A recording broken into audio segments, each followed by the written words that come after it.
ओम हन हनुमताय नमः। दोस्तों राधे राधे। दोस्तों हनुमान जी की कृपा आप सभी के ऊपर सदा सर्वदा बनी रहे। दोस्तों आज मैं आपके साथ शेयर करने वाली हूँ कि मंगलवार का व्रत यानी कि हनुमान जी का व्रत किस प्रकार से करना चाहिए।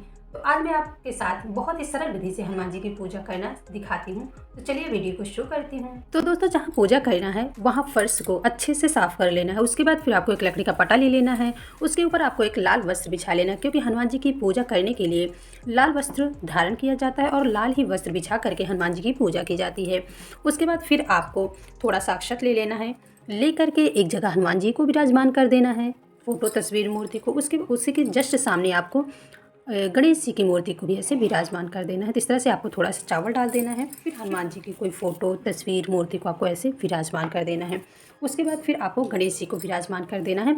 अगर आपके पास मूर्ति आपने रखी है तो मूर्ति ले लीजिए, नहीं तो सुपारी पर कलावा लपेट कर हनुमान जी को ऐसे आप विराजमान कर दीजिए। उसके बाद फिर आपको दीप को प्रज्वलित करना है। तो सबसे पहले दीप के लिए आपको थोड़ा सा आसन लगा देना चावल का। उसके बाद फिर आपको तिल का तेल ले लेना है और आपको दीप को प्रज्वलित कर लेना है। तो इस तरह से हनुमान जी का ओम हन हनुमते नमः करते हुए आपको दीप को प्रज्वलित कर देना है। यानी कि जब भी आपको समय मिले आपको ओम हन हनुमते नमः का जाप जरूर कर लेना है जब हनुमान जी का व्रत कर रहे हैं। तो उसके बाद फिर ऐसे आचमनी कर देना है। आचमनी करने के बाद फिर आपको सूक्ष्म रूप से ऐसे चंदन लगा देना है, सबको पूजा कर लेना है। तो इस तरह से आपको सबसे पहले कुमकुम से टीका कर देना है दीप को।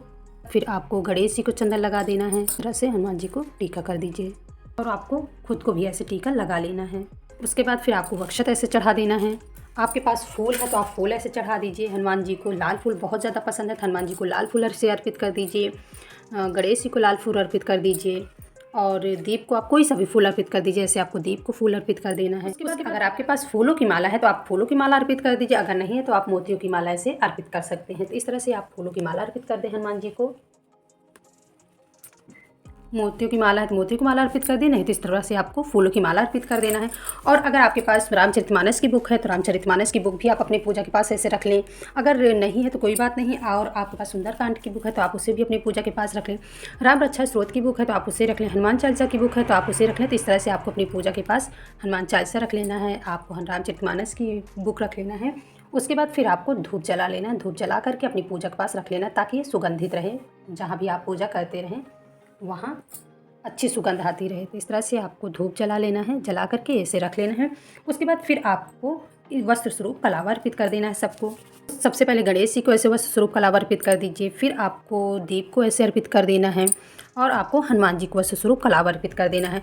और आपने जो रामचरितमानस की बुक रखी है, हनुमान चालीसा की बुक रखी है, इनको भी आपको ऐसे टीका कर देना है। तो इस तरह से आपको हनुमान जी की हनुमान चालीसा को कर देना है टीका, और रामचरितमानस की बुक में जितने देवी देवता बने, हनुमान जी, राम जी, सीता माता, सबको आपको टीका कर देना है।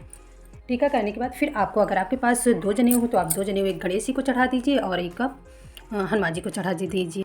तो इस तरह से आप एक गणेश जी को जनेऊ चढ़ा दीजिए और एक हनुमान जी को ऐसे अर्पित कर दीजिए जनेऊ।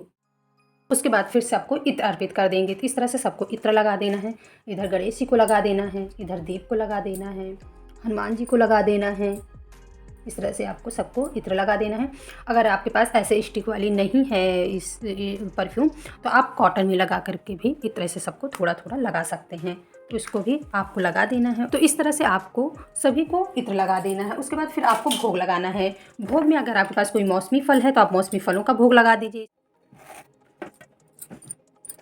अगर मौसमी फल नहीं तो आप कोई भी मीठा आपके पास है तो आप मीठे का भी भोग लगा सकते हैं। तो इस तरह से मेरे पास लड्डू था तो मैं लड्डू का भोग ऐसे हनुमान जी को लगा दे रही हूँ। तो इस तरह से आपको लड्डू का भोग लगा देना है हनुमान जी को। भोग लगाने के बाद फिर आपको एक कलश में, छोटे से कलश में, गिलास में, कटोरी में, आपको भोग लगाने के बाद आपको एक लोटा जल भर के रख देना है। तो इस तरह से आपको आचमनी कर देना है। उसके बाद फिर आपको एक चीज़, हनुमान जी को लगाना बहुत ज़्यादा शुभ होता है, यानी कि बहुत ज़्यादा हनुमान जी प्रसन्न होते हैं। तो आपको हनुमान जी को आपको सिंदूर जरूर लगा देना है। तो इस तरह से आपको हनुमान जी को सिंदूर अर्पित कर देना है, या कि हनुमान जी को सिंदूर चढ़ाना बहुत ही शुभ होता है। तो इस तरह से हनुमान जी को आप सिंदूर अर्पित कर दें, माता सीता को अर्पित कर दें, और जितने भी देवी देवता बने हैं इसमें सबको आप सिंदूर अर्पित कर दें। गणेश जी को इधर कर दें, इधर दीप प्लस को कर दें, सबको ऐसे आपको कर देना है। और आपको अपनी मांग में भी ऐसे सिंदूर लगा लेना है।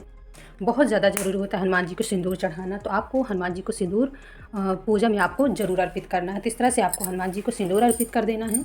उसके बाद फिर आपको हनुमान चालीसा की बुक को ज़रूर पढ़ लेना है। हनुमान चालीसा आपको पढ़ लेना है। जब हनुमान चालीसा हो जाए तो आप सुंदरकांड पढ़ सकते हैं। जब भी आपको समय मिले आप सुंदरकांड पढ़ लेना है, या फिर आपको राम रक्षा स्तोत्र पढ़ लेना है। जो भी आपके पास बुक हो आप उसे ज़रूर पढ़ लें और हनुमान जी से प्रार्थना जरूर करते रहें। जब भी आपको समय मिले हनुमान जी के मंत्रों का जाप जरूर से ज़रूर करें। उसके बाद फिर आपको हवन कर लेना है। आपको जब भी आपको कोई पूजा करते हैं, वो कोई भी व्रत करते हैं, तो आपको हवन जरूर कर लेना चाहिए। क्योंकि आप जब व्रत रख रहे हैं, कोई भी मन्नत पूर्ण करने के लिए ही व्रत रख रहे हैं, अगर आप हवन नहीं करते हैं तो हो सकता है आपकी मन्नतें जो हैं वो पूर्ण ना होती हों। तो आपको हवन जरूर कर लेना है। जब आप कोई भी व्रत करें, यानी जैसे आप संकल्प के अनुसार व्रत कर रहे हैं 11, 21, 51 का, तो आपको संकल्प जरूर कर लें। जब आपकी पूजा हो जाए, पूजा करने के बाद फिर आपको हवन जरूर कर लेना है। यानी कि जब आप सुंदरकांड पढ़ लें, हनुमान चालीसा पढ़ लें, तो आपको उसके बाद फिर हवन करना होता है। क्योंकि पूजा पाठ में जब आप संकल्प के अनुसार व्रत करते हैं तो आपको हवन जरूर कर लेना चाहिए, क्योंकि तभी वो फलित माना जाता है, पूरा पूर्ण माना जाता है। तो आप हवन जरूर कर लें। तो आपको क्या करना है, आपको ऐसे ही हवन कुंड रख लेना है। हवन कुंड रखने के बाद फिर आपको हवन की पूजन करना है। उसके बाद फिर आपको हवन कर लेना है। तो इस तरह से आपको हवन कुंड रख लेना है, उसमें थोड़ी सी कंठी डाल लेना है। डाल करके आपको कपूर डाल करके हवन करना होता है। तो इस तरह से सबसे पहले आपको आचमनी कर देना है। आचमनी करने के बाद फिर आपको टीका कर देना है। तो इस तरह से आपको हल्दी कुमकुम से टीका कर देना है। नीचे ऊपर कहीं भी आप कर सकते हैं। तो इस तरह से आपको टीका कर देना है हल्दी कुमकुम से। उसके बाद फिर आपको अक्षत चढ़ा देना है, थोड़ा सा आपको एक फूल चढ़ा देना है। इस तरह से आपको फूल चढ़ा देना है।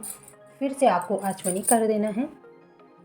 आचमनी करने के बाद फिर आपको वस्त्र स्वरूप कलाव का था, जैसे आप विधि विधान से दीप की पूजा करते वैसे आपको हवन कुंड की पूजा कर लेना है। तो इस तरह से आपको पूजा कर लेना है। फिर आपको कपूर डाल के आपको अग्नि प्रज्वलित करना है। तो इस तरह से कपूर डाल करके आपको अग्नि को प्रज्वलित कर लेना है। तब फिर जब अग्नि प्रज्वलित हो जाए तो आपको ओम हन हनुमते नमः करते हुए आपको 7 बार, 9 बार, 11 बार आपको आहुति देकर हवन कर लेना है। ओम हन हनुमते नमः, ओम हन हनुमते नमः, ओम हन हनुमते नमः, ओम हन हनुमते नमः। इस तरह से आपको 9, 11, 21 ऐसे करके आपको हवन कर लेना है। उसके बाद फिर आपको ऐसे अग्नि को आहुति दे देना है। जब हवन हो जाए, सब कुछ हो जाए, उसके बाद फिर आपको 11, 21, 51 आपको अपने सामर्थ्य के अनुसार कुछ ना कुछ हनुमान जी के चरणों में आपको दक्षिणा जरूर अर्पित कर देना है। दक्षिणा अर्पित करने के बाद फिर आप सब कुछ पूजा हवन सामग्री सब कुछ करने के बाद फिर आपको आरती करना होता है, जो कि बहुत ज़्यादा शुभ होता है। सभी पूजा पाठ करने के बाद आपको आरती करना बहुत ज़्यादा जरूरी होता है। तो इस तरह से आप कपूर जला करके आरती कर सकते हैं, या फिर आप दूसरा दीप प्रज्वलित करके भी आप आरती कर सकते हैं। तो इस तरह से आप हनुमान जी की आरती कर लिए। तो दोस्तों इस तरह से आपको हनुमान जी की विधि विधान से पूजा करना है, जिससे हनुमान जी अत्यधिक प्रसन्न होंगे और आपकी सभी मुरादों को पूरी करेंगे। दोस्तों आपको ये वीडियो कैसे लगी? अगर वीडियो पसंद आई हो तो मेरे चैनल को लाइक से सब्सक्राइब ज़रूर करें। Thank you.